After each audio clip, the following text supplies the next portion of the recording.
Welcome to the Bookistrator, where I share the stories I love through illustration. I have a very special story for you all today because the book I'll be talking about released only a few days ago, on March 26th, 2026. It's called Behind Five Willows, and it was written by one of my favorite authors, June Her. That name might sound familiar to some of you if you've seen the majority of my uploads.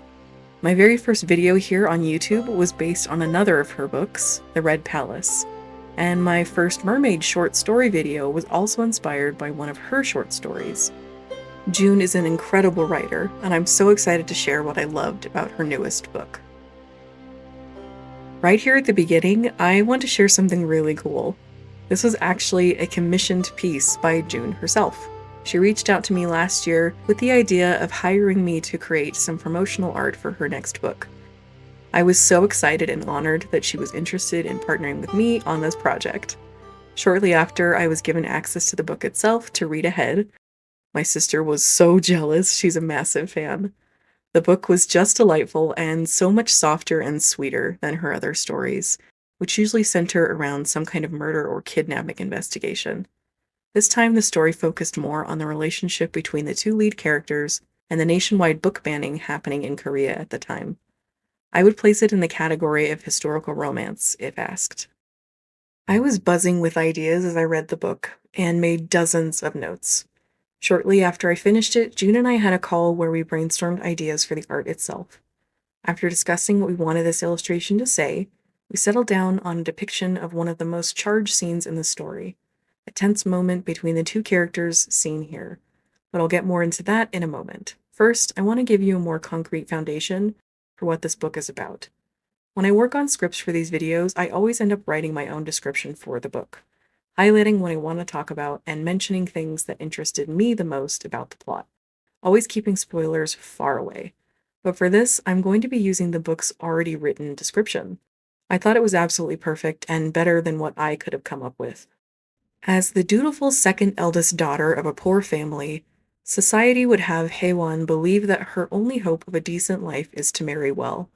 But during a time of rampant government censorship and book banning, she instead works as an illegal book transcriber in order to make a little extra money. It's dangerous work, but she loves it, especially when she gets to transcribe the work of her favorite author known as Black Lotus. When her older sister becomes smitten with a wealthy young gentleman, Haewon is roped into chaperoning them during their courtship, which wouldn't be so terrible if it weren't for the young man's uptight and annoying best friend who accompanies them. As the only son of a noble, Seo-jun has a lot expected of him. Wealth, status, respectability, certainly not a frivolous and often illicit activities such as reading fiction. But Seo-jun loves to do something even more scandalous, writing. He's kept his work secret from his father and friends, but with each passing day, the pressure of being his father's son and the dispiriting actions of the government makes Seo-jun question the purpose of it all. The only thing keeping him going are the encouraging letters he receives from his transcriber, known only as Magpie. When his best friend falls hard for a girl of lower status, Seo-jun finds himself forced to act as a chaperone to the infatuated couple, along with the girl's younger sister, who is as irritating as she is judgmental. But as Haewon and Seo-jun spend more time together, they begin to suspect they may have judged each other too quickly. The main reason I wanted to use that description instead of writing my own was because of the symmetry. We get a glimpse into both of the main characters' lives and how similar they are. We see the pressures put on both of them and the illicit activities they're both involved in, the people they cherish most, and their mutual distrust of each other. Does this plot ring any familiar bells for you? June has said that her book is a mashup between Pride and Prejudice by Jane Austen and the movie You've Got Mail. Both stories center around a couple at odds with one another, mostly due to miscommunication. In Pride and Prejudice, for those of you less familiar with the story, we follow Elizabeth Bennet, a young woman on the poorer side of society, as she navigates through the turmoil of her sister falling in love with a man far above her station. And in You've Got Mail, we see two characters writing each other, not knowing that the person on the other end, who they've gotten so close to, is the person they repeatedly butt heads with in real life. Both of these stories are only touch points for me when it comes to explaining this book, just a little bit of a taste to the story you're about to read. To me, the heart of this story is the relationship between our two main characters and a love letter to readers and writers. But before I get too much more into the story, I'm going to talk about the art on screen for a bit. When June and I discussed what to paint, the main points we wanted to achieve were making it obvious this is a Korean story set in an older time period. We wanted to depict a scene from the story itself to get readers excited to know more and people to refer back to after they've read it. And finally, an illustration that exudes romance. For that first part, we were extremely intentional in the reference photos we used. June is a very diligent researcher when it comes to her historical novels, so being able to rely on her for references made this extremely easy on my end. And if you don't believe using references is important for artists, just look at the difference between these two sketches. The top one is what I drew on our call back when we were still trying to nail down a concept. I had no idea what a gate and wall structure looked like in this time period in Korean history, so I defaulted to a generic wall with no form or structure. Mainly, I was going for the feel of the moment we wanted to depict. The second sketch is informed by reference photos. And look at the difference. One is a pale idea without much to it, just the beginning. The other is much more fleshed out, and it was with this scaffolding that I created the rest of the piece. Now, you may have noticed something a little odd on screen. You see, I've been saving up for a new computer for the past year, and finally made the switch in mid-February when I was working on this illustration. 1,000,000 thank yous to my cousins who helped me build it, and to my brother who helped fund it. You all are amazing. Not realizing that my new setup has a much wider screen than before, I never thought to check my settings in OBS, the software I use to record my screen. So, for the next minute or so, you get to see the far edge of the references I was looking at. I didn't notice the issue for at least a week, I think. Luckily, this is sped up though, so it won't be here for long. Here are what the full images look like. I think I have these 3 photos burned into my retinas. I stared at and referred to them for so long. I'm really not versed in this type of architecture and don't spend a lot of time drawing in perspective like this, so I learned a lot as I went, sending frequent updates to June to make sure we were on the same page. I really valued her feedback, and especially when it came to the characters' attire and expressions. But back to what I was saying earlier. The second thing we really wanted this illustration to accomplish was setting you in the scene we picked from the story. Most illustrations are a visual form of storytelling after all, so I tried to really make people want to know more about what was going on here. Most of that won't be visible until the end with all of the colors and lighting and finished line art, but I think you can already see it beginning here. I won't be sharing a lot of what is going on in this scene as I want you to read it for yourself if you're interested, but I will share a bit. And I'm including a still image on the left here so you can see more clearly what I mean. Haewon, our young female lead, has snuck from her bed in a desperate attempt to pass a note from her sister to the man she loves. It's completely inappropriate for her to be at this gate as it starts the men's section of the manor, but she's so determined that she peeks through a crack in the door and notices Sejun there. They exchange a few words, with Haewon pleading her case and asking for him to pass the note on. After he says no and she turns away, he holds her wrist. I wanted to be sure not to make it look like he's hurting her, and I also didn't want to make her look afraid, more confused, or maybe her heart is racing. This is a big no-go in this time period. Touching someone of the opposite sex is absolutely taboo, so I gasped when I read it in the book.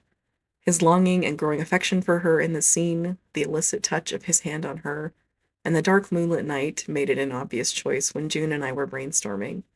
Once you read this story, come back and look at this illustration. You can check it out here or on either mine or June's Instagrams, which I'll link below. Does it fit the scene in your opinion? I'd love to know. The third thing we wanted this illustration to do, as I said earlier, was exude romance. At this stage of the illustration, that might be kind of hard to see, but I hope as the colors and lighting is added, you'll see what I was trying to do. Mostly, I wanted viewers to continuously be pulled back to the people in the middle, their touching hands and the expressions on their faces. Huge thanks to June for being a great sounding board for me as I tried to nail their body language and emotions. It was so helpful to get someone else's eyes on this piece while I was working on it. Sometimes I get stuck in my own head and feel like I've totally pulled something off, but that someone will view it in a completely different way than I had intended.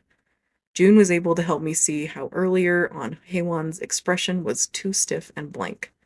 Adding that quirked eyebrow was a really good adjustment, I think. The flowers in the foreground also help with the romantic feeling. The petals falling softly and the delicate blossoms are usually indicative of a dramatic moment in pop culture. Or maybe I'm just watching too many anime. The flowering tree we specifically chose was an Asian pear tree. The fruit is called bae in Korean. I actually have one of these growing in my own backyard, and I love the fruit we get from it in the late summer and early fall. Next to apples and fresh cherries, it's my favorite fruit. If you've watched my other Korean historical video, you might remember that I included the spelling of the main characters' names in Korean on the left side of the screen in my little references section. I asked June to send those to me again this time and then drew them out myself. I hope they're legible. This alphabet is so beautiful, and I'm so glad to include the characters here. First, we have Shin Haewon, our leading lady and the mysterious transcriber who would give anything for her sister's happiness. Next, we have Yu Sejun, the son of an aristocrat who is integral to the censorship going on in their city. Thank you again so much to June for the spellings and for sounding out the names for me. Any mistakes I make on pronunciation are purely my own. A second ago on screen, I drew a magpie bird and started a wooden plaque with lotus blooms on the interior wall of the gate. These are two nods to the pen names of our two main characters. Haewon goes by the name Magpie in her transcription work. This is also the name Sejun knows her by, through the letters they share. He, on the other hand, is known as Black Lotus to anyone who reads his work, and of course, to Haewon in their correspondence. I really wanted to make sure and add these details to the illustration, even though they aren't in the scene itself. To me, their friendship as anonymous writers is one of my favorite parts, and I wanted to make sure that plotline was acknowledged in this illustration as well. Drawing the magpie was easy, but the plaque itself was a challenge initially.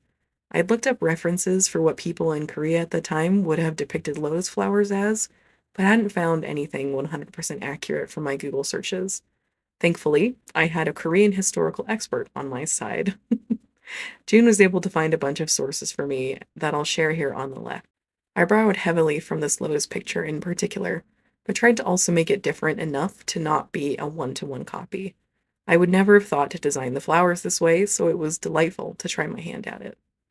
One thing I want to mention about their letter writing briefly is that I found it absolutely hilarious that both of them thought the person on the other end of the pen was their same gender. Haewon was sure it was another woman, and Sejun was sure it was another man. Both of them reasoned that only their own sex could have been so profound in their writing. It was cracking me up, and isn't that still so true to this day in our modern society? I tend to find more meaning and connection with other women than men, so this whole section of the story had me smiling. And thinking a bit about my own biases, I must admit. But that's the mark of all good fiction, right? Something that makes us think and maybe even change. At this stage of the painting, I'd finished a pass on the flat coloring. I sent 10 options to June, which I didn't bother recording the process of, to choose which she preferred. What it looks like here is what we ended up selecting. I really like this choice. It felt the most ethereal to me, but still evokes nighttime, I hope. Even though the colors are still vibrant throughout, especially the pinks. When we first discussed this project, she sent me this beautiful image on the left. She wanted a painting similar to this, in tone and potentially color scheme. While we ended up making it darker than this initial image, I can still feel the push of direction I was given with that piece, and hope this feels like a sibling illustration, at least in color. So glad she brought it up. It's always really helpful to get an idea of what direction the person commissioning you wants to go in. She also shared this variant cover of her incredible book, The Red Palace, with me. This also informed what colors I chose. This felt like such a team effort, and I'm so glad I got to work on this project with June, of all people. And this was a dream project, truly. But I have to admit, it was not easy. The process was a lot slower than I had wanted, and I had to push the deadline back due to the tendinitis in my hand acting up, and getting super ill that first and second week in February, when I didn't post any videos. June was so patient and sympathetic, and when I was frustrated with the complicated architecture, or shading the tiles on the roof, or repainting the flowers, My family and friends were there with kind words. Art is hard, you guys. I love it so much, and I genuinely want to do it for the rest of my life, but it is so, so hard.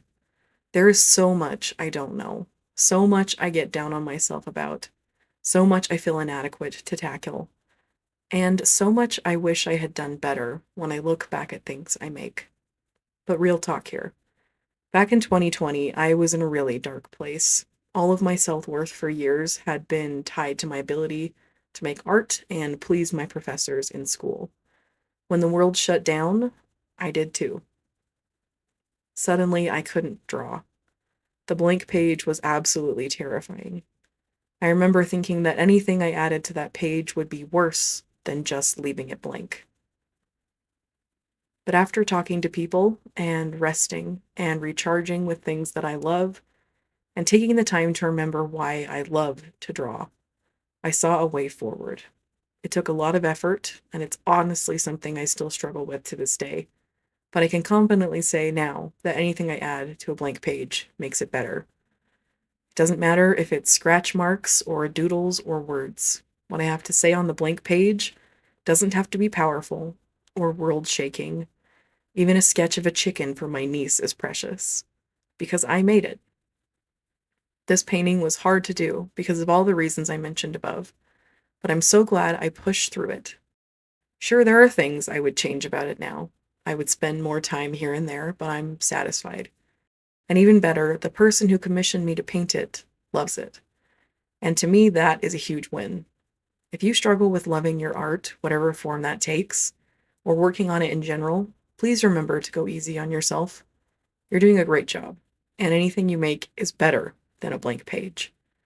That mindset is something I'm still really trying to get better at, but I am getting better at it. In fact, there's a quote from this book itself that I think fits right along with what I'm saying. Fear is but a shadow of the mind. It makes us see things that are not truly there. Don't let your mind trick you into thinking the things you create aren't worth it. They are. When I started to read Behind Five Willows back in December, I made several notes that I want to share here. I was really surprised when reading this book just how similar this period in Korea was to the period of history in England that Jane Austen set her own novel, Pride and Prejudice, in. They're very close in time, with June's story being set in the late 1700s and Austen's book taking place in the early 1800s. Both periods were very male-dominated, with inheritance passing through male lines. This made both eras desperate for sons to pass on their names, titles, land, and wealth onto. Men had vastly more freedom than women as well, with scandal or taboo situations barely marring a man's reputation, while it destroyed a woman's. Men could have a mistress or spend a drunken evening out on the town and have little to no repercussions, while women could be ostracized for being alone in a room with a man without a chaperone. We see this in each book through the worries of both of our main heroines' mothers.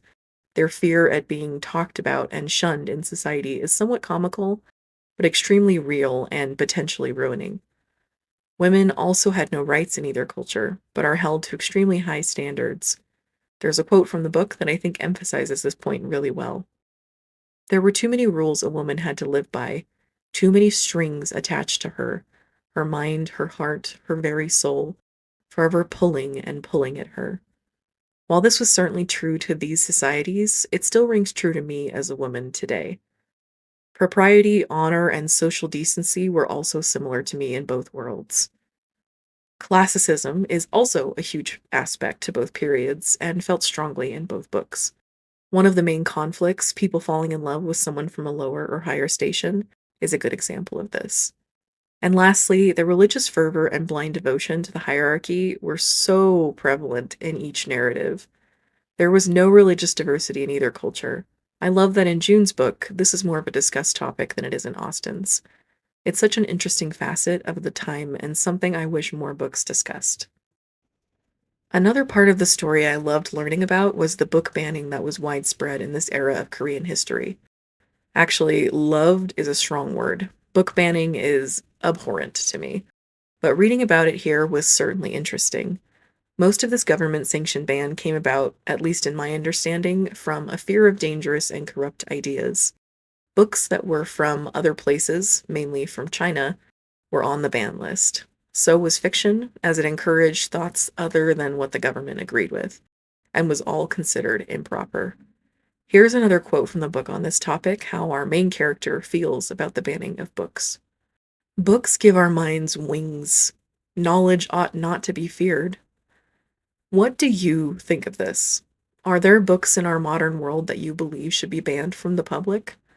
Libraries have seen this for decades, with lists of books to ban being created all the time. This act of censorship is a huge aspect to the story, as many of the scenes take place in a bookstore called Five Willows. Inside, it looks like a regular bookstore, shelves filled with safe books for people to read. But if you know the secret way to get in and have been vouched for, you can enter the secret back room. Here you'll find many forms of literature, especially the ones that will get you in trouble if you are caught reading them. And this is where Haewon gets her next assignments. It's where she peruses the shelves and carries home old friends and new ones in the forms of the books she isn't supposed to read. One of my favorite aspects of this story, though, was getting to see Haewon interact with the book she's transcribing and reading. This was obviously before the printing press had made its way to Korea, making mass production of the written words so much easier. Transcribers were hired to make copies of books so multiple people could read them at the same time. Just imagining writing out an entire book in like a week makes my hand ache in sympathy. Haewon sees people's notes in the corners and sometimes over the words of the book she reads. This was absolutely fascinating to me. I couldn't imagine checking out a book from the library and writing my thoughts and opinions in the margins. But that's what's happening here. And I imagine while it could be frustrating, as their words would influence your perspective on the narrative, or actually make it harder to read, it might also be like having a book group. People who are sharing their opinions for everyone to see on the same page. And the more I think about it, it reminds me of when I was in college, sharing a document online with the students in my creative writing classes. They could leave notes in the digital margins with ideas, thoughts, and potential fixes of the story I'd submitted to them. In fact, I've been doing that a lot the last few months. When I write one of my mermaid short stories, I then pass it on to a group of friends in the same digital format. Getting their feedback is absolutely essential, as they can catch things I hadn't thought of or noticed. I loved learning about this aspect of Korean history that I'd never learned before. Another facet of this book banning plot is what was done with the books when they were confiscated. There's a moment where the characters are walking by a river when they notice sheets of white paper floating down it. They soon discover that the pages have been scrubbed clean of their incorrect words, so that they may be used for a better purpose. But instead of burning them or throwing them in the trash like I've seen happen in other cultures that ban literature, the books were unbound and their words erased. I'd never heard of such a thing, and when June and I met to decide what the promotional illustration would be, this was one of my main ideas. Shown on the left here is what I'd been thinking. It doesn't happen in the story this way, but I loved the idea of the two main characters, Sejun and Haewon, being separated by a river flowing with blank white pages. This could be a specific reference to the moment where they see the recently scrubbed pages float past them. It could also be interpreted as a symbol that showed the miscommunication between them. All the unspoken words, all the unwritten phrases. Or we could look at it through the lens of all the letters and words they do share throughout the book. Enough to fill a river. I really liked the historical and symbolic angles this painting could have taken, but I think ultimately we made the right call in going with the one we did. At its heart, this story is more of a romance than it is political commentary, though it certainly contains both. And speaking of romance, my sister keeps being surprised when I say that Behind Five Willows is my second favorite of Junher's books. Right behind The Red Palace, which will always have a special place in my heart, as it was the first story of hers I read. She finds it funny that this book in particular is so loved by me because I'm very much not a romance reader. I get teased by my coworkers when they ask if the book I'm recommending them has a romance subplot. Usually it doesn't, or a really small one. I learned really quickly at work who likes the romance books when I recommend stuff now. But even though I'm not really a romance reader, and especially not if that is the main genre of a book or movie, I found myself absolutely in love with the romance plot of Behind Five Willows. Part of the reason for that is that June is such an incredible writer. She doesn't overemphasize things or make scenes where the potential couple interaction is all about their mutual attraction. She has such a delicate touch, weaving in the relationship in a way I prefer in its subtlety. Also, the sincerity the characters have, I think that's the main reason I was hooked. I don't want to share much, but I may have grinned a few times, and there was definitely an unintended gleeful foot wiggling once at a particular scene. That's embarrassing to say, but it's the truth. And the thing that got me the most, the moment you find out why this book is called Behind Five Willows. We're nearing the end of our time here today, so I have a last few thoughts I'd like to share. Behind Five Willows was charming, delightful, stressful, and full of incredible ideas and characters. I've shared several of my favorite moments and quotes from the story, but I have one more I'd like to read to you. Heywan, as an avid reader, has this thought in the story. I often wonder at how something as simple as paper can carry one's heart and mind, in the form of a letter or a story, across land and water, right into the hands of the receiver. This book is a love letter to readers, writers, and creatives. It's a shout that fiction is valuable, that the things humans create are important, that we can share our thoughts and hearts with people centuries or oceans apart. I've spent a long time on this project, and June has spent even longer on her end, with writing this book and championing it for months and years. This week, the book is finally out, and I hope the words penned in this incredible story will be received well. They certainly were by me.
Thank you so much for being here today, my friends. I'm so excited to finally share this piece with you all and to celebrate the release of one of my favorite books.